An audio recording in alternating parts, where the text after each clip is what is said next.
Good morning, Friday, May 24th, 2019. The card is win. This is not from Charlie Sheen. I had learned from years of experience with people that when someone really desires a thing so deeply that they are willing to stake their entire future on a single turn of the wheel in order to get it, they are sure to win.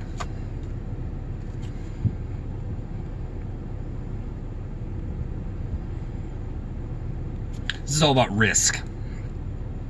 This has kind of been the theme all week.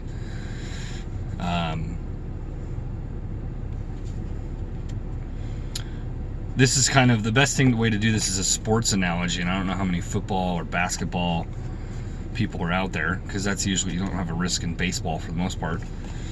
But basketball and football, last play of the game, time's running out, you're either going to win or you're going to lose. Well, you can, let's say win, lose, or tie. Do you take the risk to tie and prolong and potentially lose it in extra? Or do you say, nope, I'm going to win it right now? So, more or less, this is saying is,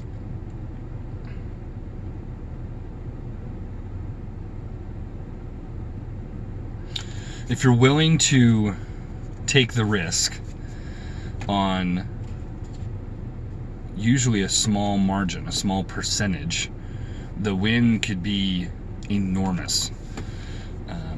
But it could take you several of those risks and not getting them before you hit your marker. And that's kind of been the theme of all of these cards. But this one really is no risk, no reward, which kind of goes into the backup plan one we had earlier this week. And if you have a backup plan, you're banking on that more than anything. You know, you want something more, but I'm going to concentrate on having this just in case plan. So that is really what this is about. Entire future on a single turn of the wheel in order to get it. So that means someone's willing to risk it all to get the win. And if they don't, then if they continue to do that, obviously in a proper, productive manner, they're going to win. They can't not win. It's impossible because they're willing to risk it. Risk it for the biscuit, as I say. But you have to do that. No one's ever played safe and done anything amazing. You know, for those that are really young, a lot of people don't know that Bill Gates quit MIT to help create the computer, the PC. He took the backbone DOS system that he purchased from a guy in California for $10,000. There's controversy around that, but that was also his risk. I'm going to pay this guy in order to make this, backbone programming, but that's what I need. I think this is what's going to make it. And then it went obviously through the roof. Steve Jobs selling computers out of his garage. Phil Knight, I think that's his name. He's the guy that founded Nike. He was selling shoes out of the back of his car. These are all people who are willing to risk versus reward when it comes to that. David Goggins is another one. He's a modern day one that a lot of people don't know about. He went through BUD/S 3 times, and before he became a SEAL, he attempted the pull-up Guinness Book of World Record, which he tried 3 times. I didn't know that. And the world record in 24 hours is something like 4,000 pull-ups, something ridiculous. Those are all things that people... So here's the problem with media and everything that we have available to us currently, is we only see the win. We only see the success. We only see the positive. We only see what has happened. And then we try to make the excuse or put the blame on something. Oh, he's a good basketball player because he's 6'10", and he weighed. Well, we didn't see the 50,000 hours of work ethic that they put in practice in the years prior. Know that there's work. Ask people about their process, not about their result. The result will always happen. Positive, negative, good, bad, whatever. Result is directly proportional to how intense you made the process. the more leisurely and the more lazy the process, probably the worse the result. The more intense, the more focus, the more hours, the more time you put into the process, probably the better the results. So if you ever get the chance to talk to somebody highly successful, you look up to, you admire, definitely ask them about that. And there's an adage that Jim Rohn said,